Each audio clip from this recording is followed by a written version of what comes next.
إن الحمد لله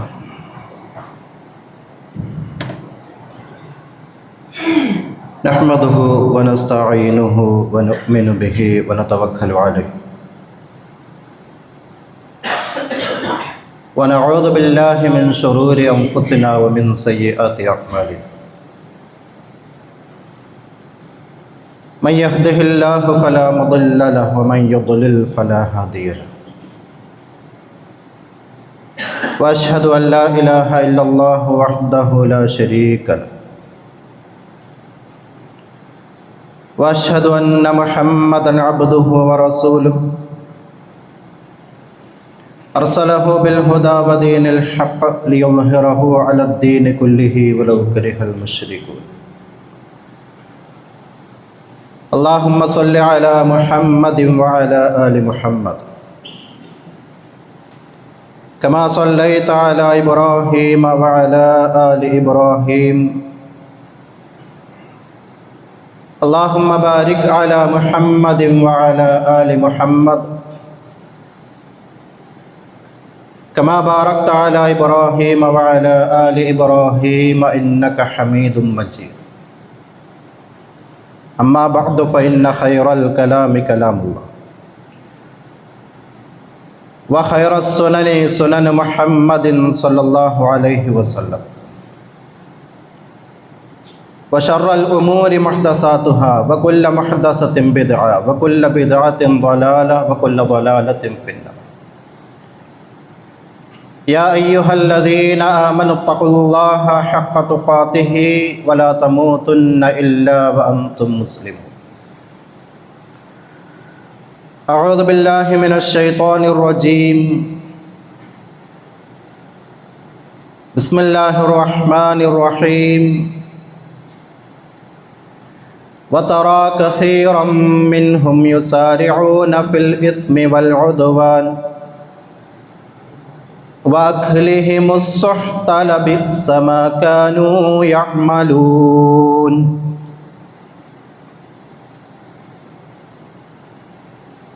പ്രിയമുള്ള സത്യവിശ്വാസികളെ, സഹോദരങ്ങളെ, പരമകാരുണികനായ റബ്ബ് സുബ്ഹാനഹു വ തആലയുടെ വിധി വിലക്കുകൾ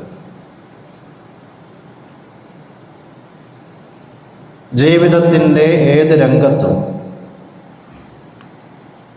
കഴിവിൻ്റെ പരമാവധി സൂക്ഷ്മതയോടുകൂടി പുലർത്തി യഥാർത്ഥ വിശ്വാസികളായി ജീവിക്കാനുള്ള പരിശ്രമങ്ങൾ നടത്തണമെന്ന് ആമുഖമായി ഓർമ്മപ്പെടുത്തുകയാണ്, വസിയ്യത്ത് ചെയ്യുകയാണ്. റഹ്മാനായ റബ്ബ് അവനിഷ്ടപ്പെട്ട ജീവിതം നയിക്കുന്ന മുത്തഖികളിൽ, മുവഹ്ഹിദുകളിൽ നമ്മെ ഓരോരുത്തരെയും ഉൾപ്പെടുത്തി അനുഗ്രഹിക്കുമാറാവട്ടെ.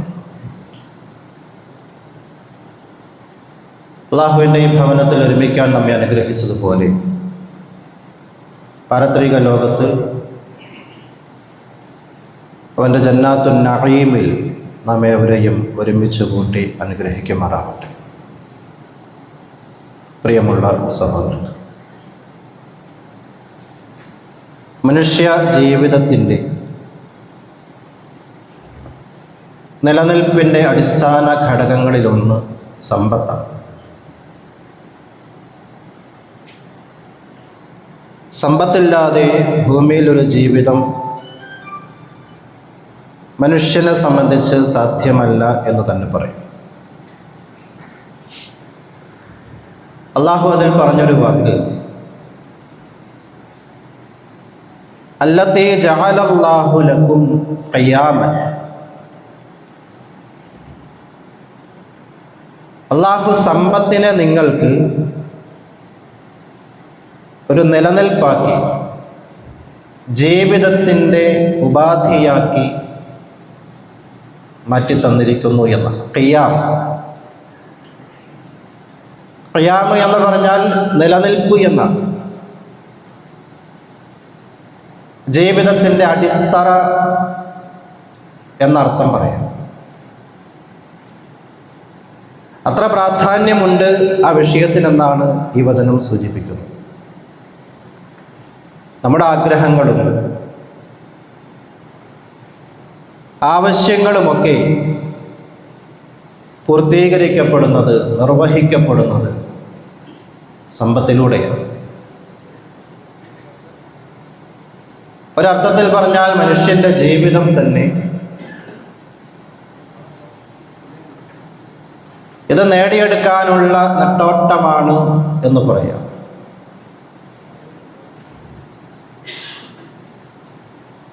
ജീവിതത്തിലെ പല പ്രയാസങ്ങളും പെടാപ്പാടുമൊക്കെ മനുഷ്യൻ അനുഭവിക്കുന്നത് ഈ ഒരു വിഷയത്തിലാണ് എന്ന് പറഞ്ഞാൽ അതിൽ വലിയ അതിശയോക്തിയൊന്നുമില്ല.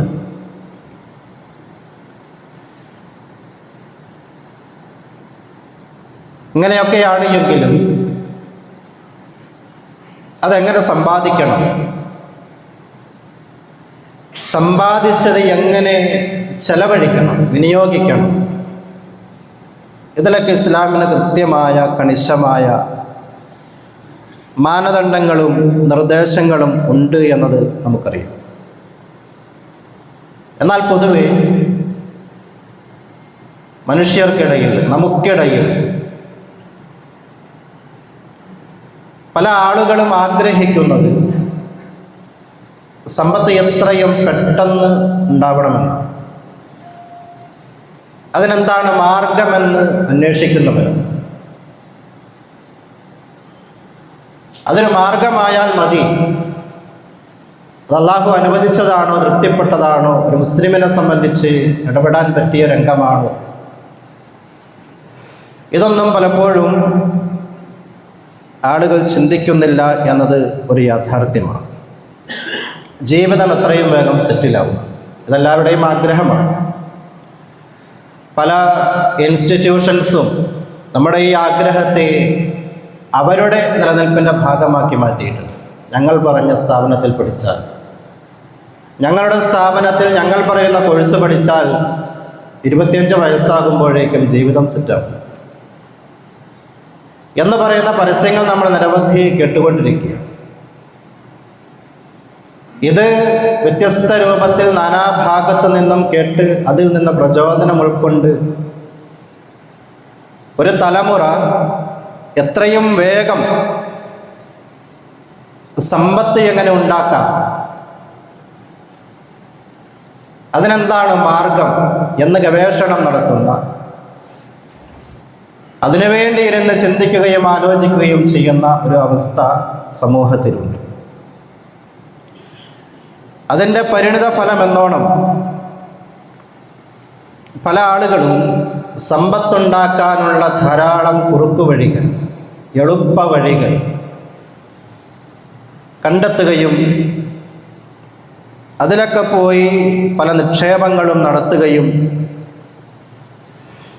അതിലൂടെ വലിയ നഷ്ടങ്ങളിലേക്ക് പിന്നീട് എത്തിച്ചേരുകയും ചെയ്യുന്ന വാർത്തകൾ ദൈനംദിനമെന്നോണം നമ്മുടെ മുമ്പിലേക്ക് വന്നുകൊണ്ടിരിക്കുകയാണ്. പ്രത്യേകിച്ച് കേരളീയർ, മലയാളികൾ എന്ന് തന്നെ പറയുന്നു. ഏറ്റവും അഭ്യസ്ത വിദ്യരെന്ന് അഭിമാനിക്കുന്ന, ബുദ്ധിയും ചിന്താശേഷിയുമൊക്കെ ഇതര സ്റ്റേറ്റുകളിലെ ആളുകളെക്കാൾ കൂടുതലുണ്ട് എന്ന് സ്വയം വിലയിരുത്തുന്ന ആളുകളായിട്ട് പോലും ഇത്തരത്തിലുള്ള രംഗത്തൊക്കെ വളരെ പിന്നോക്കാവസ്ഥയിലാണ് എന്നുള്ളത് ഒരു യാഥാർത്ഥ്യമാണ്. ഈ തൊട്ടടുത്ത ദിവസങ്ങളിൽ പോലും നമ്മുടെയൊക്കെ മുമ്പിലൂടെ കടന്നു പോയ പല വാർത്തകളുണ്ട്. പല മണി ചെയിൻ ബിസിനസ്സുകൾ, പിരമിഡ് പ്രൊജക്റ്റുകൾ എന്നൊക്കെയുള്ള വ്യത്യസ്തമായ പേരുകളിൽ നമ്മുടെ മുമ്പിലേക്ക് ഇങ്ങനെ വരുന്നുണ്ട്. ആകർഷകമായ, മോഹനമായ വാഗ്ദാനങ്ങളാണ് ഇതുമായിട്ട് ബന്ധപ്പെട്ട് വരുന്ന ആളുകൾ നമുക്ക് മുമ്പിൽ വയ്ക്കുന്നത്. ആ വാഗ്ദാനങ്ങൾ കേട്ടാൽ ഏതൊരാളും എത്ര സാമ്പത്തികമായ പ്രയാസം അനുഭവിക്കുന്നവനാണ് എങ്കിലും തൻ്റെ ഒരു വിഹിതം അത് ഇൻവെസ്റ്റ് ചെയ്യാൻ എന്താണ് മാർഗം? വിദേശത്ത് നിന്ന് വന്ന ആളുകൾ, പ്രവാസ ജീവിതമൊക്കെ മതിയാക്കി വന്ന ആളുകൾ ആ കൊണ്ടുവന്ന പൈസ അതുപോലെ കൊണ്ടുപോയി നിക്ഷേപിക്കുക. കയ്യിലൊന്നും ഇല്ലാത്തവൻ കടം വാങ്ങിയിട്ട് കൊടുക്കാൻ പറ്റുമോ എന്ന് ആലോചിക്കുക. അങ്ങനെയൊക്കെ ചെയ്തു എന്നാണ് പല വാർത്തകളും ഇതുപോലെ പുറത്തു വന്നപ്പോൾ നമ്മൾ അറിഞ്ഞത്. ലോൺ എടുത്ത് ഇത്തരം മേഖലകളിൽ പൈസ നിക്ഷേപിച്ചവർ ഇവിടെ ആളുകളെ അതിന് പ്രേരിപ്പിച്ചത് അവർ നൽകിയ ചില വാഗ്ദാനങ്ങളാണ്. നമ്മൾ ഇൻവെസ്റ്റ് ചെയ്യുന്ന തുകയ്ക്ക് ദൈനംദിനം പ്രോഫിറ്റ് ബുക്ക് ചെയ്യാം. അതിന് ഇത്ര ശതമാനം, ഇത്ര പെർസെൻറ്റേജ് ലാഭം നിങ്ങൾക്കുണ്ട്. അത് ഓരോ ദിവസവും നിങ്ങളുടെ അക്കൗണ്ടിൽ ക്രെഡിറ്റ് ആവും. 2-3 മാസം 3-4 മാസം കഴിയുമ്പോഴേക്കും നിങ്ങൾ ഇൻവെസ്റ്റ് ചെയ്ത എമൗണ്ട് നിങ്ങൾക്ക് പ്രോഫിറ്റായിട്ട് തിരിച്ചു കിട്ടുക. പിന്നെ ഏതാണ്ട് ഒരു 1 ഇയറൊക്കെയാണ് ഇതിന് പറയാറുള്ള കാലാവധി.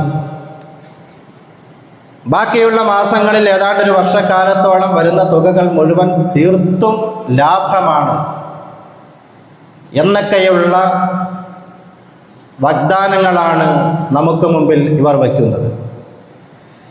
ഇത് കേൾക്കുന്ന ആളുകളെ സംബന്ധിച്ചിടത്തോളം ഞാൻ സൂചിപ്പിച്ചതുപോലെ മാത്രമല്ല, ഇവർ പറയുന്ന ഒരു വലിയ ഗ്യാരണ്ടി എന്താണെന്ന് വെച്ചാൽ നിക്ഷേപിക്കുന്ന തുക എന്ത് സംഭവിച്ചാലും അതിനൊരു കോട്ടം തട്ടുകയില്ല. ലാഭം കുറഞ്ഞാൽ പോലും നിക്ഷേപിച്ച തുക 1 വർഷം അല്ലെങ്കിൽ 2 വർഷം കഴിഞ്ഞാൽ ഞങ്ങൾ അതുപോലെ നിങ്ങൾക്ക് തിരിച്ചു തരും. ഇത് കേൾക്കുമ്പോഴാണ് പലർക്കും ആവേശം കൂടുന്നത് ഈ വിഷയത്തിൽ. അങ്ങനെ ഈ രൂപത്തിൽ വലിയ പ്രയാസങ്ങൾ സഹിച്ച് ഇതിലേക്ക് നമ്മൾ ചേരുന്നു. നമ്മൾ ചേരുക മാത്രമല്ല, നമ്മുടെ കുടുംബത്തിൽപ്പെട്ടവരെ, സുഹൃത്ത് വലയത്തിലുള്ളവരെ, നമ്മളുമായി ബന്ധമുള്ള പലരെയും നമ്മളിതിൽ കൊണ്ടുവന്ന് ചേർക്കുക. കാരണം ഒരാളെ ചേർത്ത് നമുക്ക് ലെഫ്റ്റും റൈറ്റും ഒക്കെ തരിക. അപ്പോൾ ഇടതുവശത്ത് ഒരാളെ വെച്ച് കഴിഞ്ഞാൽ വലതുവശത്ത് വേറൊരാളെ, ഇങ്ങനെ വയ്ക്കുമ്പോൾ അവർ ചേരുന്നതിൻ്റെ ഒരു വിഹിതം പ്രോഫിറ്റ് നമുക്ക് വേറെ. ഇങ്ങനെ ഒരു മോഹനമായ ഒരു സ്വപ്ന പദ്ധതി നമുക്ക് മുമ്പിൽ അവതരിപ്പിച്ചുകൊണ്ടാണ് ഇത്തരത്തിലുള്ള ചെയിനുകളുമായി ആളുകൾ കടന്നു വരുന്നത്.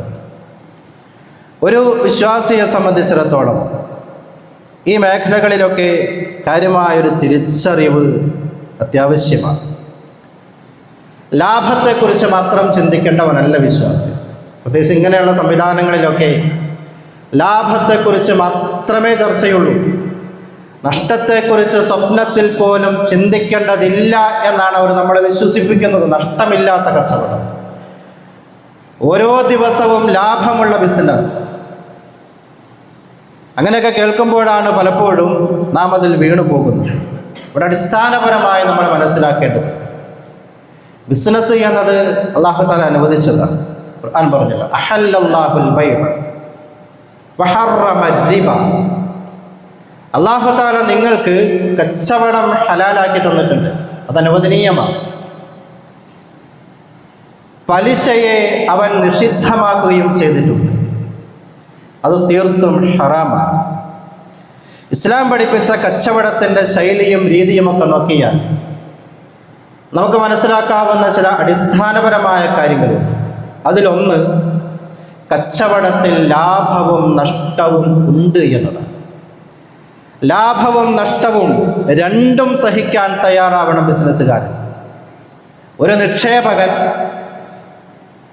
ഒരു ബിസിനസ്സിൽ പൈസ മുടക്കുമ്പോൾ അതിൽ നിന്ന് ലാഭം പ്രതീക്ഷിക്കാം, മറുവശത്ത് നഷ്ടവും പ്രതീക്ഷിക്കണമെന്നതാണ്. ഈ ചിന്ത പരിശുദ്ധ ഖുർആനും തിരുസുന്നത്തും ഒരു വിശ്വാസിയുടെ മനസ്സിൽ നട്ടുമുളപ്പിക്കുകയാണ്. ആ ചിന്തയില്ലെങ്കിലാണ് യഥാർത്ഥത്തിൽ ഈ പറഞ്ഞ തരത്തിലേക്കൊക്കെ നമുക്ക് മാറിപ്പോകേണ്ടി വരിക. നാം നിക്ഷേപിച്ച മൂലധനത്തിന്, ക്യാപിറ്റൽ ഇൻവെസ്റ്റ്മെൻറ്റ് എന്ന് പറയുന്ന മൂലധനത്തിന് ഒരു നഷ്ടവും സംഭവിക്കാത്ത, ഒരു കോട്ടവും തട്ടാത്ത ഒരു ബിസിനസ്സിനെ ഇസ്ലാം അനുവദിച്ചിട്ടില്ല. നമ്മുടെ ഒരാൾക്ക് പൈസ കൊടുക്കുമ്പോൾ, ഒരു ഉദാഹരണം പറഞ്ഞാൽ, അല്ല, അങ്ങനെയുള്ള ചില ഇടപാടുകളൊക്കെ ഉണ്ട്. മൂലധനത്തിന് യാതൊരു കോട്ടവും തട്ടാതെ മാസാമാസം അല്ലെങ്കിൽ ഡെയിലിയൊക്കെ അവരുദ്ദേശിക്കുന്ന രൂപത്തിൽ നമുക്ക് പ്രോഫിറ്റ് നൽകുന്ന ചില ഇടപാടുകളൊക്കെ ഉണ്ട്. അത് മെയിനായിട്ട് നടക്കുന്ന ബാങ്കുകളിലാണ്. നമ്മളൊക്കെ പച്ച പലിശ എന്ന് പറയുന്ന ഫിക്സഡ് ഡെപ്പോസിറ്റായിട്ടും മറ്റും ബാങ്കിൽ നിക്ഷേപിച്ച് കഴിഞ്ഞാൽ അതിനൊക്കെ ഇത്ര ശതമാനം ഇത്ര സമയം കൂടുമ്പോൾ തരുമെന്ന് പറയുന്ന ആ ഒരു കാലാവധി പൂർത്തീകരിച്ച് കഴിഞ്ഞാൽ നമ്മൾ നിക്ഷേപിച്ച തുക അതേപോലെ നമുക്ക് റിട്ടേൺ കിട്ടുന്ന ഈ വ്യവസ്ഥ, ഇതാണ് പലിശ എന്ന് പറയുന്നത്. അതൊരു ബിസിനസ്സിലും ഇസ്ലാം അനുവദിച്ചിട്ടില്ല. കച്ചവടമാണോ അതിൽ ലാഭം പോലെ നഷ്ടവും പ്രതീക്ഷിക്കണം എന്നത് ഇസ്ലാമിൻ്റെ അടിസ്ഥാന പാഠമാണ്. ഒരു ഉദാഹരണം പറഞ്ഞാൽ, ഇപ്പം എൻ്റെ കയ്യിൽ പൈസയുണ്ട്, എന്നാൽ ഒരു ബിസിനസ്സിനെ കുറിച്ചുള്ള ധാരണയൊന്നും എനിക്കില്ല. നമ്മുടെ ഒരു സുഹൃത്ത് കച്ചവടത്തിൽ നല്ല തലയുള്ള, ബിസിനസ് ചെയ്യാൻ അറിയുന്ന ഒരാളുണ്ട്, എന്നാൽ അയാൾ പൈസയ്ക്ക് വേണ്ടി പ്രയാസപ്പെടുന്നു. അപ്പം നമ്മൾ ചെന്നിട്ട് പറയാം, ഞാൻ പൈസ ഇറക്കാം, നിങ്ങൾ കച്ചവടം ചെയ്യേ, ലാഭം നമുക്ക് അവരുടെ ഒത്തൊരുമിച്ചുള്ള തീരുമാനമനുസരിച്ച് 50-50 ആയിട്ടോ 60-40 ഏത് രൂപത്തിലാണോ അവർ തീരുമാനിക്കുന്നത് അങ്ങനെ ലാഭം ഷെയർ ചെയ്യാം എന്നൊരു വ്യവസ്ഥയിൽ കച്ചവടം ആരംഭിക്കുന്നു. സ്വാഭാവികമായും കച്ചവടം കുറേ കാലം മുന്നോട്ട് പോകാം, ഇടയ്ക്ക് നഷ്ടങ്ങൾ സംഭവിക്കാം, കച്ചവടം കൂട്ടിപ്പോകേണ്ട അവസ്ഥയും വരാം. അങ്ങനെയെങ്ങാനും സംഭവിച്ചു കഴിഞ്ഞാൽ ഈ കാശ് മുടക്കിയ ആൾ പറയാണ്, ഞാൻ തന്ന പൈസ എനിക്ക് അതേപോലെ തിരിച്ചു കിട്ടണം, നഷ്ടത്തെക്കുറിച്ച് എനിക്ക് അറിയേണ്ടതില്ല എന്നയാൾ പറഞ്ഞാൽ അത് പലിശയാണ്. അത്തരമൊരു എഗ്രിമെൻ്റ് വച്ചിട്ടാണ് ആ ബിസിനസ് നടത്താൻ ആരംഭിച്ചത് എങ്കിൽ അത് തീർത്തും നിസ്സംശയം അതൊരു പലിശ ഇടപാടാണ്. നഷ്ടം സഹിക്കാൻ തയ്യാറല്ലാത്തൊരു പാർട്ട്ണർ നമ്മളോടൊപ്പം ബിസിനസ്സിൽ ചേരാമെന്ന് പറഞ്ഞാൽ അത് പലിശ ഇടപാടാണ് എന്നുള്ളത് അടിവരായിട്ട് നമ്മൾ മനസ്സിലാക്കണം. അതാണ് യഥാർത്ഥത്തിൽ ഞാൻ ആദ്യം സൂചിപ്പിച്ച ഈ മണി ചെയിൻ പോലെയുള്ള പരിപാടികളിലൊക്കെ നടക്കുന്നത് എന്നത് ഒരു വസ്തുതയാണ്. അതുകൊണ്ട് തന്നെ ഇസ്ലാം നിശ്ചയിച്ച കച്ചവടത്തിൻ്റെ രീതി, ഇപ്പം മുളാറബ ഒരു കച്ചവടത്തിൻ്റെ രീതി അതാണ്. അതീ പറഞ്ഞതാണ്, പൈസയുള്ള ആൾ പൈസ എടുത്തു, കച്ചവടം ചെയ്യാൻ താല്പര്യമുള്ളവൻ കച്ചവടം ചെയ്യുന്നു, രണ്ടാളും ലാഭം പങ്കിട്ടെടുക്കുന്നു. നഷ്ടം വന്നാൽ രണ്ടാളും സഹിക്കുന്നു. മുതൽ മുടക്ക് നടത്തിയവൻ അതേപോലെ തിരിച്ചു കൊടുക്കുക എന്നുള്ള വ്യവസ്ഥയില്ലാതെ ഉണ്ടെങ്കിൽ തിരിച്ചു വാങ്ങാം, അതല്ലെങ്കിൽ ഉള്ളത് വീതം വയ്ക്കാം എന്നൊക്കെയുള്ള വ്യവസ്ഥയിൽ തീർത്തും നഷ്ടം സഹിക്കാത്ത ഒരു ഇടപാട് അത് പറ്റില്ല എന്നുള്ളതാണ്. അപ്പോൾ മുളാറബ എന്ന രീതി ഇസ്ലാം അനുവദിച്ചതാണ്. ഒരു കാലഘട്ടത്തിൻ്റെ, ലോകത്ത് സംഭവിക്കുന്ന ഒരു തലമുറയുടെ, ഒരു ലോകത്തിൻ്റെ പതനം, അവരുടെ നാശം എങ്ങനെ സംഭവിക്കുന്നു എന്ന് അല്ലാഹു തആല വിശദീകരിച്ചു തരുന്നുണ്ട്. സൂറത്ത് മാഇദയിലെ 62-ാമത്തെ വചനത്തിൽ അല്ലാഹു തആല സൂചിപ്പിച്ചതാണ്, വതറാ കസീറൻ മിൻഹും, ജനങ്ങളിൽ നിന്ന് ഭൂരിപക്ഷം ആളുകളെയും, കസീർ ധാരാളം ആളുകളെയും നബിയെ താങ്കൾക്ക് കാണാൻ പറ്റും. എങ്ങനെ? യുസാരിഊന ഫിൽ ഇസ്മ, അവർ കുറ്റകരമായ മേഖലകളിൽ, തീർത്തും തിന്മ നിറഞ്ഞ മേഖലകളിലേക്ക് ഓടിച്ചെല്ലുകയാണ്. യുസാരിഊൻ എന്ന് പറഞ്ഞാൽ ധൃതി പിടിച്ച് കടന്നു വരികയാണ്. ഏതു മേഖലയും ഇതിൽ ചേർത്ത് വയ്ക്കാം. തഫ്സീറുകളിൽ ഇത് കാണാൻ നമുക്ക്. സാമ്പത്തികവും ശാരീരികവും തുടങ്ങി തിന്മകളുമായി എന്തെങ്കിലുമൊക്കെ ചില താല്പര്യങ്ങളും നേട്ടങ്ങളുമൊക്കെ ഉണ്ട് എന്ന് കാണുമ്പോഴേക്കും ആളുകൾ തള്ളി തകർത്ത് കയറി വരികയാണ്. യുസാരിഊന ഫിൽ ഇസ്മ, കുറ്റകരമായ മേഖലകളിലേക്ക് മനുഷ്യന്മാർ തിക്കിത്തിരക്കി കടന്നു വരുന്നത് നബിയെ താങ്കൾക്ക് കാണാം. വൽ ഉദ്വാൻ, പരസ്പരം ശത്രുതയുണ്ടാക്കുന്ന വിഷയങ്ങളിലും ഇത് കാണാം. വഅക്ലിഹിമുസ് സുഹുദ്, നിഷിദ്ധമായ സമ്പാദ്യം കൊണ്ട്, നിഷിദ്ധമായ വരുമാനം കൊണ്ട് അതേതെല്ലാം മേഖലകളിൽ ഉണ്ട് എന്നുള്ളത് നാം സ്വയം പരിശോധിക്കേണ്ടതാണ്. അല്ലാഹു പറഞ്ഞത് വഅക്ലിഹിമുസ് സുഹുദ്, ഈ വിടവുകൾ തീർത്ത് കയറി എന്നാൽ പുറകെ നിൽക്കേണ്ടി വരില്ല, ആളുകൾ കയറി കയറി. വഅക്ലിഹിമുസ് സുഹുദ്, നിഷിദ്ധമായ സമ്പാദ്യത്തിലൂടെ വരുമാനമുണ്ടാക്കി അത് കഴിക്കുന്ന, അത് ജീവിതത്തിൽ ചേർത്ത് പിടിക്കുന്ന ആളുകളായി ഭൂരിപക്ഷം ആളുകളെ നബിയെ താങ്കൾക്ക് കാണാമെന്നത്. ഭൂരിപക്ഷം ആളുകളിൽ അധികവും അങ്ങനെ ചിന്തിക്കുന്നവരാണ്. ആ കൂട്ടത്തിൽ നമ്മളില്ല എന്ന് ഉറപ്പുവരുത്തേണ്ടത് ഓരോ വിശ്വാസിയുടെയും ബാധ്യതയാണ് എന്ന് ഖുർആൻ ഓർമ്മപ്പെടുത്തുകയാണ്. എന്നിട്ട് അല്ലാഹു തആല അവിടെ പറഞ്ഞ് അവസാനിപ്പിച്ചത് ലബിഅസ മാ കാനൂ യഅമലൂൻ, മനുഷ്യൻ ഈ ചെയ്യുന്ന പണി, അവൻ്റെ ഈ പ്രവർത്തനം ഇത് വളരെ മ്ലേച്ഛമാണ്, മോശമാണ്, ഇതൊരിക്കലും അവർക്ക് നന്നായൊരു പണിയല്ല, ഇതവർ ചെയ്യരുത് എന്ന് അല്ലാഹു തആല ഓർമ്മപ്പെടുത്തി തരികയാണ്. അപ്പോൾ ഒരു ബിസിനസ്സിലേക്ക് നാം കാലെടുത്ത് വയ്ക്കുമ്പോൾ, ബിസിനസ്സെക്കുറിച്ച് ചിന്തിക്കുന്ന, അതിൻ്റെ ബാലപാഠങ്ങളെക്കുറിച്ച് അന്വേഷിക്കുന്ന, പല കാര്യങ്ങളും പ്രൊജക്റ്റുകൾ ചെയ്തു വെച്ച് അതിലേക്കൊക്കെ ഇറങ്ങാൻ നിൽക്കുന്ന ആളുകൾ കൃത്യമായി ചിന്തിക്കേണ്ടതുണ്ട് ചില കാര്യങ്ങൾ. അതിലൊന്ന്, നമ്മളൊരു ബിസിനസ് ചെയ്യുമ്പോൾ അതിൽ നമ്മുടെ റോൾ, പ്രത്യേകിച്ച് പാർട്ട്ണർഷിപ്പുള്ള ബിസിനസ്സാണ് എങ്കിൽ അതിൽ നമ്മുടെ റോൾ എന്താണ് എന്നുള്ളത് കൃത്യമായിരിക്കണം. നമ്മളത് അറിയണം. അത് രേഖാമൂലം ചെയ്യാൻ പറ്റുമെങ്കിൽ അങ്ങനെ ചെയ്യണം. കാരണം ഇത്തരം ഇടപാടുകളിലൊക്കെ പിന്നീട് പല കേസും വഴക്കും ബന്ധങ്ങൾ നഷ്ടപ്പെട്ടു പോകുന്നതും ഒക്കെ സമൂഹത്തിൽ നമ്മൾ കാണുക. പല കുടുംബങ്ങളും ജ്യേഷ്ഠാനുജന്മാർ അകന്നു നിൽക്കുന്നത്, പിണങ്ങി നിൽക്കുന്നത്, കണ്ടാൽ മുഖത്തോട് മുഖം തൊക്കാതെ ഒന്ന് സലാം പറയാതെ തിരിഞ്ഞു പോകുന്നത് ഇത്തരം ഇടപാടുകളുടെ പേരിൽ സംഭവിക്കുന്നു എന്നത് നമ്മൾ സമൂഹത്തിൽ കാണുകയാണ്. അതുകൊണ്ട് എന്താണ് എൻ്റെ റോൾ? ഞാൻ എന്ത് നിർവഹിക്കണം?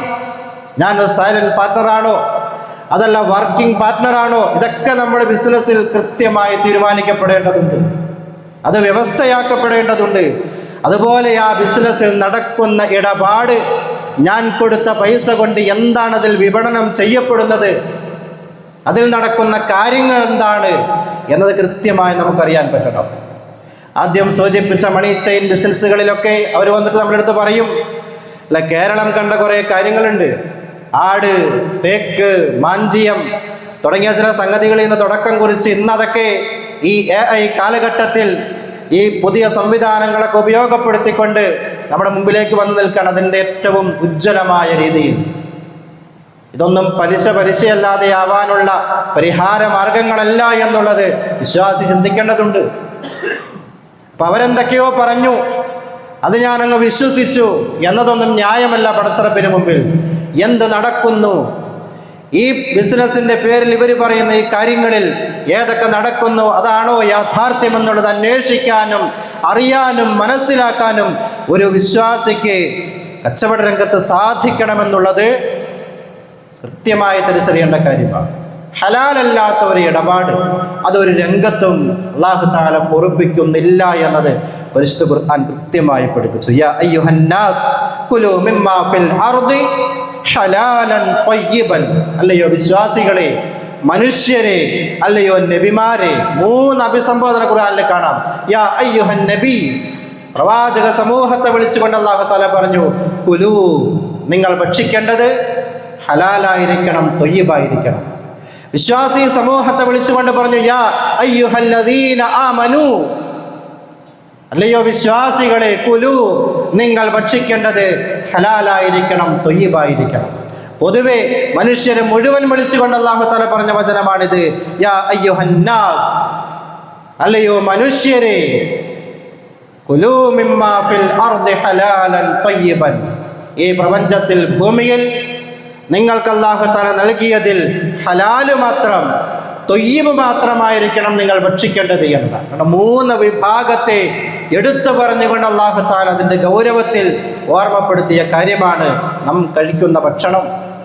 അത് ഹലാലായ വരുമാനത്തിൽ നിന്നുള്ളതായിരിക്കണമെന്നുള്ളത്. റസൂലുള്ളാഹി സ്വല്ലല്ലാഹു അലൈഹി വസല്ലമയുടെ ഒരു വാക്ക് കാണാം, കുല്ലു ജസദിൻ നബത മിൻ സുഹ്തിൻ വന്നാറു ഔലാ ബിഹി. നിഷിദ്ധമായ വരുമാനത്തിൽ നിന്ന് വണ്ണം വെച്ച വളർന്നു വന്ന ഒരു ശരീരം, ആ ശരീരത്തിന് ഏറ്റവും യോജ്യമായത് ഔല, ഏറ്റവും അതുമായി ബന്ധപ്പെട്ട് നിൽക്കുന്നത് അന്നാർ, നരകമാണ്. ഹറാമിലൂടെ വളർന്നു വന്ന ശരീരം നരകത്തിൻ്റെ ഇന്ധനമാണ് എന്ന് റസൂൽ സ്വല്ലല്ലാഹു അലൈഹി വസല്ലമ പഠിപ്പിച്ചു തരികയാണ്. അതുകൊണ്ട് കച്ചവട മേഖലയിലുള്ള, പ്രത്യേകിച്ച് ഈ ആധുനിക കാലഘട്ടത്തിൽ കടന്നു വരുന്ന പുതിയ പുതിയ ബിസിനസ് രംഗത്ത് ഒരു വിശ്വാസി ശ്രദ്ധിക്കേണ്ട ചില കാര്യങ്ങൾ അത് കൃത്യമായി നമ്മൾ മനസ്സിലാക്കേണ്ടതുണ്ട്. ഒരു ചരിത്രം കാണാം. മഹാനായ ബിലാൽ റളിയല്ലാഹു അൻഹു ഒരിക്കൽ റസൂൽ സ്വല്ലല്ലാഹു അലൈഹി വസല്ലമയെ കാണാൻ വേണ്ടി കടന്നു വരികയാണ്. കടന്നു വരുമ്പോൾ ബിലാൽ റളിയല്ലാഹു അൻഹുവിൻ്റെ കയ്യിൽ അന്ന് കിട്ടാവുന്ന ഏറ്റവും നല്ല ക്വാളിറ്റിയുള്ള ഈത്തപ്പഴം കുറച്ചുണ്ട്. ഇത് കണ്ടപ്പോൾ അല്ലാഹു റസൂൽ സ്വല്ലല്ലാഹു അലൈഹി വസല്ലമ തൻ്റെ മുമ്പിലേക്ക് ഇത് തന്നപ്പോൾ ബിലാൽ റളിയല്ലാഹു ചോദിക്കുന്നുണ്ട്, മിൻ ഐന ലക ഹാദാ യാ ബിലാൽ, ബിലാലെ ഇത് എവിടുന്ന് കിട്ടി? കാരണം ബിലാൽ റളിയല്ലാഹു അൻഹു ഒരു അടിമയാണ്, സാമ്പത്തികമായിട്ട് അത്രയൊന്നും ഉന്നതിയിലുള്ള ആളല്ല. അപ്പം അദ്ദേഹത്തിൻ്റെ കയ്യിൽ ഈത്തപ്പഴം കണ്ടപ്പോൾ അല്ലാഹു റസൂലിനൊരു സംശയം, ഇതെങ്ങനെ കിട്ടി എന്നുള്ളത്. അപ്പോൾ ബിലാൽ റളിയല്ലാഹു അൻഹു അതിന് കൊടുത്തൊരു മറുപടി, റസൂലേ, എൻ്റെ കയ്യിൽ 2 സ്വാഹ് കിലോ കണക്ക് പറഞ്ഞാൽ 2 കിലോ പഴയ അല്ലെങ്കിൽ ക്വാളിറ്റി കുറഞ്ഞ ഈത്തപ്പഴം ഉണ്ടായിരുന്നു. ഞാനിതൊരു കച്ചവടക്കാരന് കൊണ്ടുപോയി കൊടുത്തിട്ട് 1 കിലോ നല്ലത് വാങ്ങി. 2 കിലോ നല്ലതല്ലാത്തത് അങ്ങോട്ട് കൊടുത്തിട്ട് 1 കിലോ പകരം നല്ലത് വാങ്ങി.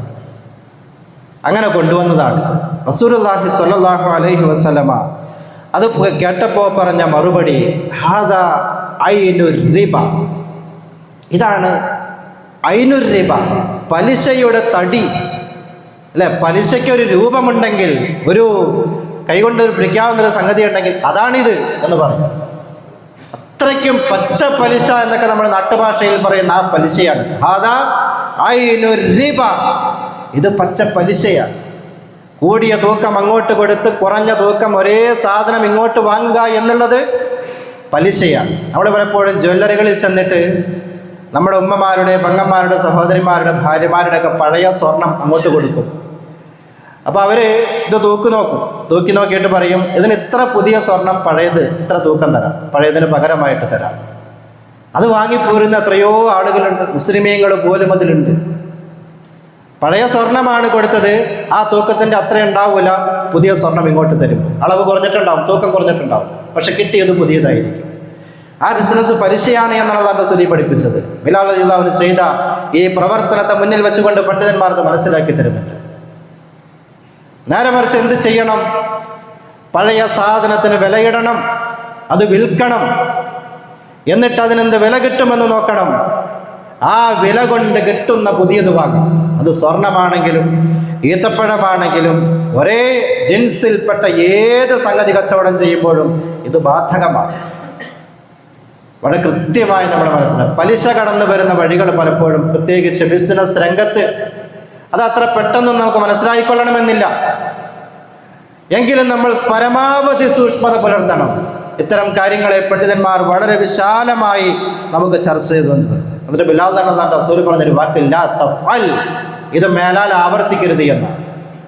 ഈ പലിശ ഇടപാട്, ഇത്തരം കച്ചവടങ്ങൾ ഇത് മേലാൽ ആവർത്തിക്കരുത് എന്ന് ഓർമ്മപ്പെടുത്തിയിട്ടാണ് ബിലാൽ റളിയല്ലാഹു അൻഹുവിനെ അല്ലാഹുവിൻ്റെ റസൂൽ സ്വല്ലല്ലാഹു അലൈഹി വസല്ലം യാത്രയാക്കിയത്. ഈ രൂപത്തിൽ നമ്മുടെ ഇടപാടുകളെ പരിശോധിക്കുമ്പോൾ അതിൽ ഏതെല്ലാം മേഖലയിൽ പലിശയും ഇത്തരത്തിലുള്ള കാര്യങ്ങളും കടന്നു വരുന്നു എന്നുള്ളത്, ഇതിൻ്റെ അടിസ്ഥാനപരമായ കാരണത്തെക്കുറിച്ച് പണ്ഡിതന്മാർ പറഞ്ഞു. ഇത്തരം ഇടപാടുകൾ എന്തുകൊണ്ട് അനുവദിക്കപ്പെട്ടിട്ടില്ല? ഇത് ഉപഭോക്താവിനെ ചൂഷണം ചെയ്യപ്പെടാൻ ഏറ്റവും കൂടുതൽ സാധ്യതയുള്ളൊരു മേഖലയാണ്. ഇപ്പോൾ ഈ സ്വർണത്തിൻ്റെ കാര്യം പറഞ്ഞു, അവർക്ക് തോന്നിയൊരു തൂക്കം പറയാം, പഴയത് ഇത്രയേ ഉള്ളൂ, ഇതിന് പുതിയത് തരണമെങ്കിൽ ഇത്രയേ തരാൻ പറ്റൂ, ഒരു പക്ഷേ അതിനേക്കാൾ കൂടുതൽ കൊടുക്കാൻ വകയുണ്ട്, എന്നാൽ പോലും അവർ പറയാണ് ഇത്രയേ തരാൻ പറ്റൂ. ഈ ചെന്ന ആൾക്ക് എന്തറിയാം? അയാൾ കിട്ടിയത് വാങ്ങിപ്പോരുക. അത് ഏത് രംഗത്തും ഇത്തരം തട്ടിപ്പുകൾക്ക്, വഞ്ചനകൾക്ക് സാധ്യതയുണ്ട് എന്നതുകൊണ്ടാണ് ഇസ്ലാം ഇത്തരം രംഗത്തെ കർശനമായി വിലക്കിയത് എന്ന് നമുക്ക് കാണാൻ സാധിക്കും. ഏത് രംഗത്തും ഇസ്ലാം പലിശയാണ് എന്ന് പഠിപ്പിച്ച ഇടപാടുകളെ നമ്മളൊന്ന് അതിലേക്ക് ആഴത്തിലേക്ക് ഇറങ്ങിയാൽ അതിൽ ഈ രൂപത്തിലുള്ള ചൂഷണങ്ങൾ കടന്നു വരുന്നു എന്നതുകൊണ്ട് തന്നെയാണ് വളരെ കൃത്യമായി അത്തരം രംഗത്ത് ഇസ്ലാമിൻ്റെ കാഴ്ചപ്പാട് അതിനെ അനുവദിക്കാതെ അതിനെ ഗൗരവമായി പഠിപ്പിച്ചു തന്നു എന്ന് നമുക്ക് മനസ്സിലാക്കാൻ സാധിക്കുന്നുണ്ട്. അതുകൊണ്ട് പലിശയെ ഇസ്ലാം എതിർത്തതിൻ്റെ കാരണങ്ങൾ വിശദീകരിച്ചെടുത്ത് മഹാനായ ഇമാം ഫഖ്റുദ്ദീൻ റാസി റഹിമഹുല്ല അദ്ദേഹം പറഞ്ഞ ചില വാക്കുകൾ കാണാം. ഈ പലിശ എന്ന് പറയുന്നത് അത് വളർന്ന് പന്തലിച്ചു കഴിഞ്ഞാൽ, അത് സമൂഹത്തിൽ വ്യാപകമായി കഴിഞ്ഞാൽ അതുകൊണ്ടുണ്ടാക്കുന്ന ദൂരവ്യാപകമായ പ്രത്യാഘാതങ്ങൾ ഒരു സമൂഹത്തെ തന്നെ മുച്ചൂടും നശിപ്പിച്ച് കളയുന്ന അവസ്ഥയിലേക്ക് അത് എത്തുമെന്നുള്ളതാണ്. അദ്ദേഹം കുറേ കാരണങ്ങൾ വിശദീകരിക്കുന്നുണ്ട്. അതിൽ അദ്ദേഹം ഒരു കാര്യം പറഞ്ഞത്, പലിശ എന്നത് ലിഅന്ന സാഹിബൽ മാൽ ഇദാ ഖദറ അലാ സിയാദതി മാലിഹി ബിർറിബ, തൻ്റെ കയ്യിലുള്ള ക്യാഷ് അത് പലിശയ്ക്ക് കൊടുത്തതിന് വർധനവുണ്ടാക്കാൻ പറ്റുമെന്നൊരു അവസ്ഥ, ഒരു സാഹചര്യം വന്നു കഴിഞ്ഞാൽ ഖഫ അലൈഹി ഇക്തിസാബു മഈശതിഹി, അവൻ്റെ ഉപജീവനത്തിന് വേണ്ടി എന്തെങ്കിലും ഒരു ത്യാഗം സഹിക്കാനുള്ള മനസ്സ് ആളുകൾക്ക് ഇല്ലാതെയായി പോകും. അല്ലെ, പലിശയ്ക്ക് പണം കൊടുത്ത് അതിൽ നിന്ന് വരുമാനമുണ്ടാക്കി ജീവിക്കാമെന്നൊരവസ്ഥ അനുവദിക്കപ്പെട്ട് കഴിഞ്ഞാൽ ഇവിടെ പണിയെടുക്കാൻ മനുഷ്യന്മാരുണ്ടാവില്ല. എങ്ങനെയെങ്കിലൊക്കെ ഇച്ചിരി പൈസ ഉണ്ടാക്കിയിട്ട് അത് സമൂഹത്തിലേക്ക് പലിശയുടെ ഇടപാടുകളുമായിട്ട് ആളുകൾ ഇറങ്ങിത്തിരിക്കും. വളരെ കൃത്യമായി ഫഖ്റുദ്ദീൻ റാസി റഹിമഹുള്ള വിശദീകരിച്ചു തരികയാണ്. മാത്രമല്ല അല്ലാഹു തആല പഠിപ്പിച്ച ചില നന്മകളുണ്ട്. ഖർളുൻ ഹസൻ എന്ന് അല്ലാഹു റസൂൽ പഠിപ്പിച്ച ഏറ്റവും നല്ല കടം അതേതാ? ഒരാൾ പ്രയാസപ്പെടുന്നുണ്ടെങ്കിൽ അയാൾക്ക് സാമ്പത്തികമായ ഒരു സാഹചര്യം ആവശ്യമായി വന്നപ്പോൾ നമ്മൾ അയാളെ സഹായിക്കുക, കടമായിട്ട് സഹായിക്കുന്നു. അങ്ങനെ സഹായിച്ചു കഴിഞ്ഞാൽ അതൊരു പുണ്യപ്രവൃത്തിയാണ്, അതൊരു സ്വതക്കയാണ്. അല്ലാഹു റസൂൽ പറഞ്ഞല്ലോ, ഒരു തുക ഒരാൾ 2 പ്രാവശ്യം കടം കൊടുത്തു കഴിഞ്ഞാൽ അതിലൊന്ന് സ്വതക്കയായി രേഖപ്പെടുത്തുമെന്നാണ്. അതൊരു പുണ്യപ്രവൃത്തിയാണ്. ഈ കടം കൊടുക്കാൻ ആളുണ്ടാവില്ല. പലിശ എന്ന് പറയുന്ന വ്യവസ്ഥിതിയെ ന്യായീകരിച്ചാൽ, അത് അനുവദിക്കപ്പെട്ടാൽ, കടമെന്ന ഇസ്ലാമിൻ്റെ വലിയൊരു നന്മ, അല്ലാഹു തആല പഠിപ്പിച്ചൊരു പുണ്യകർമ്മം, അതിലൂടെ ഒലിച്ചു പോകുന്നൊരു സാഹചര്യം ലോകത്ത് സംജാതമാകുമെന്നത് ഇമാം റാസി റഹിമഹുല്ലാഹ് വിശദീകരിച്ചു തരുന്നുണ്ട്. അപ്പോൾ ഈ രൂപത്തിൽ 7-8ഓളം കാര്യങ്ങൾ അദ്ദേഹം പഠിപ്പിക്കുന്നുണ്ട്. അപ്പം മനുഷ്യർക്ക് ലഭിക്കുന്ന പല നന്മകളെയും മുടക്കിക്കളയുകയാണ് പലിശ എന്ന് പറയുന്നത്. അത് പുറമെ നമ്മൾ നോക്കുമ്പോൾ വലിയ ആകർഷണമൊക്കെ തോന്നുന്ന രൂപത്തിൽ നമുക്കതുണ്ട് എങ്കിലും അതിൻ്റെ ആഴങ്ങളിലേക്ക് കടന്നു ചെല്ലുമ്പോൾ അത് മനുഷ്യനെ ഞെരുക്കിക്കളയുന്ന, സാമ്പത്തികമായിട്ട് ഇല്ലാതെയാക്കി കളയുന്ന, പലിശ എന്ന് പറഞ്ഞാൽ തന്നെ പാവപ്പെട്ടവനിൽ നിന്ന് പൈസയുള്ളവനിലേക്ക് പണം വരുന്ന വഴിയാണ്. അതിന് പകരമാണ് അല്ലാഹു തആല സകാത്ത് വെച്ചത്. അല്ലാഹു തആല പറഞ്ഞല്ലോ, യുർബി സ്വദഖാത്ത്, സ്വതക്കയെ അവൻ പരിപോഷിപ്പിക്കും.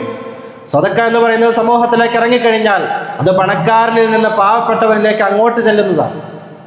പലിശ നേരെ തിരിച്ച ഉള്ളവനിലേക്കാണ് അത് വരിക. സകാത്ത് ഉള്ളവരിൽ നിന്ന് ഇല്ലാത്തവനിലേക്കാണ് ചെല്ലുക. ലോകത്ത് മാർക്കറ്റുകൾ സജീവമാകും, കച്ചവടങ്ങൾ നടക്കും അല്ലെ. സകാത്തിൻ്റെ പൈസയൊക്കെ കിട്ടുമ്പോഴാണ് പലപ്പോഴും അവൻ്റെ പ്രയാസങ്ങൾ ദൂരീകരിക്കാൻ മാർക്കറ്റിലേക്ക് ഇറങ്ങുക, ഡ്രസ്സ് വാങ്ങാനും ഭക്ഷണ വസ്തുക്കൾ വാങ്ങാനൊക്കെ. അപ്പം ഇത് ലോകത്തങ്ങൾ വ്യാപിക്കുകയാണ്. പിന്നെ അതാണ് ഇസ്ലാം പഠിപ്പിച്ച സക്കാത്ത് എന്ന് പറയുന്നത്.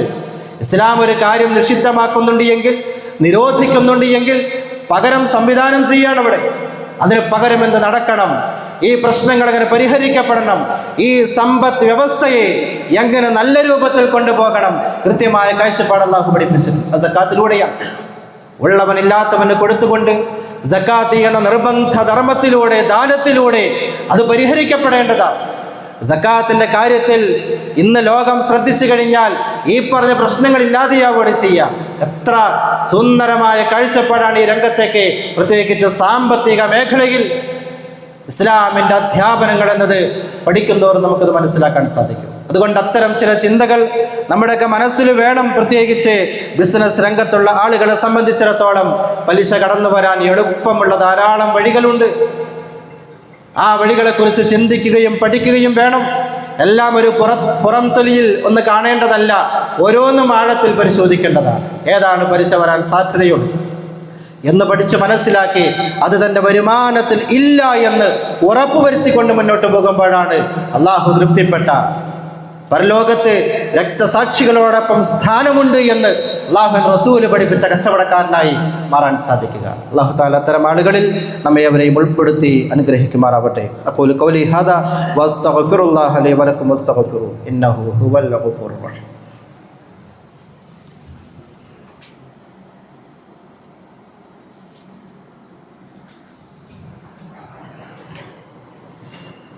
അൽഹംദുലില്ലാഹി റബ്ബിൽ ആലമീൻ. അസ്സലാത്തു വസ്സലാമു അലാ അഷ്റഫിൽ മുർസലീൻ വഅലാ ആലിഹി വഅസ്ഹാബിഹിൽ ഫായിസീന ബിറിദല്ലാഹ്. അമ്മാ ബഅദ്. യാ അയ്യുഹല്ലദീന ആമനുത്തഖുല്ലാഹ ഹഖ്ക തുഖാതിഹി വലാ തമൂതുന്ന ഇല്ലാ വഅൻതും മുസ്ലിമൂൻ. പ്രിയമുള്ള സഹോദരൻ, അല്ലാഹുവിൻ്റെ അജ്ഞാനവർത്തികളായി ജീവിക്കണമെന്ന് ഒരിക്കൽ കൂടി ഓർമ്മപ്പെടുത്തുകയാണ്. പരിശുദ്ധ ഖുർആനിൻ്റെ വക്താക്കളാണ് നമ്മൾ ഓരോരുത്തരും. ഇത്തരം വിഷയങ്ങളൊക്കെ ആളുകൾ വലിയ അജ്ഞതയിലേക്ക് പോകുന്നതിൻ്റെ വലിയൊരു കാരണമെന്ന് പറയുന്നത് അത്തരം രംഗത്ത് ഇസ്ലാമികമായി എന്ത് പഠിപ്പിക്കപ്പെടുന്നു എന്നാണ് അതിൻ്റെ വസ്തുത, അള്ളാഹു എന്ന് പറയുന്നു, ഇതിനെക്കുറിച്ചൊന്നും ഒരു ധാരണയില്ലാതെയാണ് ഇത്തരം കാര്യങ്ങളിലൊക്കെ പോയി ഇടപെടുന്നത്. പലിശ സംബന്ധമായിട്ട് തന്നെ പരിശുദ്ധ ഖുർആൻ പറഞ്ഞ ആയത്തുകളെ, അതിൻ്റെ വിശദീകരണങ്ങളെ, അതുമായി ബന്ധപ്പെട്ട് വന്ന ഹദീസുകളെ ഒക്കെ കൂടി ഒന്ന് ചേർത്ത് വച്ചൊരു വായന നടത്തിയാൽ പലപ്പോഴും ഇന്ന് സമൂഹത്തിൽ കാണുന്ന പല കാര്യങ്ങളെയും, പല ബിസിനസ്സുകളെയും ഒരു വിശ്വാസിക്ക് മാറ്റിവെക്കേണ്ടി വരും. കാരണം അതിൽ പലിശ ഇടപാടുണ്ട് എന്നുള്ളത് കൊണ്ടാണ്. ആ രൂപത്തിൽ നമുക്ക് നമ്മുടെ ജീവിതത്തിന് ഒരു വഴി തുറന്നു തരുന്നത്, നമ്മൾ ഇടപെടേണ്ടതും ഇടപെടാൻ പാടില്ലാത്തതുമായ മേഖലകൾ ഏതൊക്കെയെന്ന് ഒരു വെളിച്ചം നമുക്ക് നൽകുന്നത് പരിശുദ്ധ ഖുർആനാണ്. അതുമായി ബന്ധപ്പെട്ട് നമുക്കുള്ള അറിവ് വളരെ ചുരുങ്ങിപ്പോകുന്നു എന്നുള്ളത് വലിയൊരു യാഥാർത്ഥ്യമാണ്. ഖുർആനിലൂടെ എന്താണ് റബ്ബ് നമ്മളോട് പറയുന്നത്, പഠിപ്പിക്കുന്നത്, നമ്മൾ എന്തിൽ നിന്ന് മനസ്സിലാക്കണം, ഉൾക്കൊള്ളണം എന്നുള്ള ഒരു തിരിച്ചറിവ് ഇത് ആളുകൾക്ക് കുറഞ്ഞു വരികയാണ്. പലപ്പോഴും ആകെയുള്ളത് അതുമായി ബന്ധപ്പെട്ട ഒരു പാരായണം മാത്രമാണ്. അതിലൊതുക്കി തീർത്തു നമ്മളത്. അതിനപ്പുറത്തേക്ക് ഖുർആനികമായൊരു വായനയോ ഒരു പഠനമോ അത് തുലോം കുറഞ്ഞു പോയി എന്നതിൻ്റെ ഏറ്റവും പ്രത്യക്ഷത്തിൽ കാണുന്ന അപകടങ്ങളെയാണ് ഇന്ന് സമൂഹത്തിൽ പല തിന്മകളായിട്ട്, പ്രത്യേകിച്ച് പലിശ പോലുള്ള കാര്യങ്ങളായി നാം കണ്ടുകൊണ്ടിരിക്കുന്നത്. അതിനേറ്റവും പരിഹാരമെന്ന് പറയുന്നത് ഖുർആനിൻ്റെ പഠിതാക്കളായി റസൂൽ സല്ലല്ലാഹു അലൈഹി വസല്ലം പറഞ്ഞല്ലോ, ഖൈറുക്കും മൻ തഅല്ലമൽ ഖുർആൻ, നിങ്ങളിൽ ഏറ്റവും ഉത്തമരെന്ന് പറയുന്നത്, ഖൈറായവർ ഖുർആൻ പഠിച്ചുകൊണ്ടിരിക്കുന്നവരാണ്. അതിന് പ്രായമില്ല, സ്ത്രീ പുരുഷ ഭേദമില്ല. ഇതൊന്നുമില്ലാതെ മുസ്ലിം സമൂഹത്തിന് അല്ലാഹുവിൻ്റെ റസൂൽ പഠിപ്പിക്കുകയാണ്. ഈ ഉമ്മത്ത് നന്നാവാൻ ഏറ്റവും നല്ല മാർഗം ആദ്യത്തെ തലമുറ നന്നായത് എങ്ങനെയാണോ ആ വഴി സ്വീകരിക്കുക എന്നതാണ്. ആദ്യത്തെ തലമുറ നന്നായത് ഖുർആനിൻ്റെ വക്താക്കളായിക്കൊണ്ട് തന്നെയാണ്, ഖുർആനിൻ്റെ പഠിതാക്കളും വായനക്കാരുമായിക്കൊണ്ട് തന്നെയാണ്. ആ ചരിത്രം എത്രയോ നമ്മൾ കേട്ടതാണ്. അതേ കാര്യത്തിലൂടെ വേണം നമ്മുടെ ജീവിതവും നന്നാവാൻ. അതിനാദ്യം നമ്മൾ ഖുർആനിൻ്റെ പഠിതാക്കളാവണമെന്നുള്ളതാണ്. എത്രയോ അവസരങ്ങൾ നമുക്ക് മുമ്പിലുണ്ട്, ഓൺലൈനായിട്ടും ഓഫ്ലൈനായിട്ടും ഒക്കെ എല്ലാവിധ സാഹചര്യങ്ങളും നമ്മുടെ മുമ്പിലുണ്ട്. ഉപയോഗപ്പെടുത്താനുള്ള താല്പര്യക്കുറവ് മാത്രമേ ഇതിനു മുമ്പിൽ തടസ്സമായിട്ട് നിൽക്കുന്നുള്ളൂ എന്നതാണ് വസ്തുത. അതുകൊണ്ട് സൂചിപ്പിക്കാനുള്ളത്, നമ്മൾ ഒരു ഖുർആനിൻ്റെ പഠന ക്ലാസ് ഇവിടെ തുടങ്ങി വെച്ചതാണ് കഴിഞ്ഞ വർഷം. അത് ഈ വർഷം നമ്മൾ വീണ്ടും പുനരാരംഭിക്കുകയാണ്. അടുത്ത വെള്ളിയാഴ്ച മുതൽ. അടുത്ത വെള്ളിയാഴ്ച നോമ്പുള്ള ദിവസമാണ്. അതുകൊണ്ട് അന്ന് മാത്രം ഇശായ്ക്ക് ശേഷം, ബാക്കിയുള്ള തുടർന്ന് വരുന്ന വെള്ളിയാഴ്ചകളിലൊക്കെ മഗ്‌രിബിന് ശേഷം സൂറത്തുൽ മുഅ്മിനൂൻ എന്ന പുതിയൊരു പാഠ്യ പദ്ധതി മുമ്പിൽ വെച്ചുകൊണ്ട് അതിന് പരീക്ഷയും കാര്യങ്ങളൊക്കെയുള്ള ഒരു വ്യവസ്ഥാപിതമായ പഠന രീതിയാണ്. അതിൽ നമ്മളൊക്കെ പങ്കാളികളാണ്. അതൊരു പരീക്ഷ എഴുതാനോ മാർക്ക് നേടാനോ അതൊന്നുമല്ല. സൂറത്തുൽ മുഅ്മിനൂനൊക്കെ ആദ്യം മുതൽ അങ്ങ് വായിച്ചാൽ അത് അഫ്ലഹൽ മുഅ്മിനൂൻ, വിശ്വാസികൾ വിജയിച്ചു. നമുക്കൊക്കെ താല്പര്യമുള്ള വിഷയമാണ്. ഒരു വിജയിച്ച വിശ്വാസി, നമ്മൾ വിശ്വാസികളാണ്. വിജയിക്കണമെന്ന് നമ്മുടെ താല്പര്യമാണ്, ആഗ്രഹമാണ്. എന്താണ് അതിന് വഴി? അല്ലാഹു തആല തുടർന്ന് വരുന്ന ആയത്തുകളിലൂടെ ഇങ്ങനെ പറഞ്ഞു തരുന്നുണ്ട് ഓരോരോ കാര്യങ്ങളായിട്ട്. അപ്പോൾ ഇത് നമ്മൾ വായിക്കുകയും പഠിക്കുകയും ചെയ്യുമ്പോഴാണ് വലിയ മാറ്റമൊന്നും പ്രതീക്ഷിച്ചില്ലെങ്കിലും ചെറിയൊരു മാറ്റമെങ്കിലും നമ്മുടെയൊക്കെ ജീവിതത്തിൻ്റെ ഈ നട്ടോട്ടങ്ങൾക്കിടയിൽ എവിടെയെങ്കിലൊക്കെ നമ്മുടെ തിന്മയിൽ നിന്ന് പുറകോട്ട് വലിക്കാൻ ഇത് പ്രേരകമാകുമെന്നുള്ളതിൽ യാതൊരു സംശയവുമില്ല. അതുകൊണ്ട് ആ പഠന ക്ലാസ്സിലേക്ക് എല്ലാവരെയും കുടുംബ സമേതം സ്വാഗതം ചെയ്യുകയാണ്. നമ്മളതിലുണ്ടാവണം എന്ന് പ്രത്യേകം ഓർമ്മപ്പെടുത്തുകയാണ്. അല്ലാഹു തആല നമ്മുടെ പഠന സംരംഭങ്ങളെയും ദീനിയായ പ്രവർത്തനങ്ങളെയും എല്ലാ സൽപ്രവർത്തനങ്ങളെയും പരലോകത്ത് പ്രതിഫലാർഹമായ കർമ്മങ്ങളായി റബ്ബിൽ നമ്മൾ സ്വീകരിക്കുമാറാവട്ടെ. ഇഖ്ലാസോടുകൂടി പ്രവർത്തിക്കാൻ അള്ളാഹു നമ്മെ അനുഗ്രഹിക്കുമാറാവട്ടെ. എല്ലാവിധ വീഴ്ചകളും അള്ളാഹു വിട്ടുപുറത്ത് മാപ്പാക്കി തരുമാറാവട്ടെ.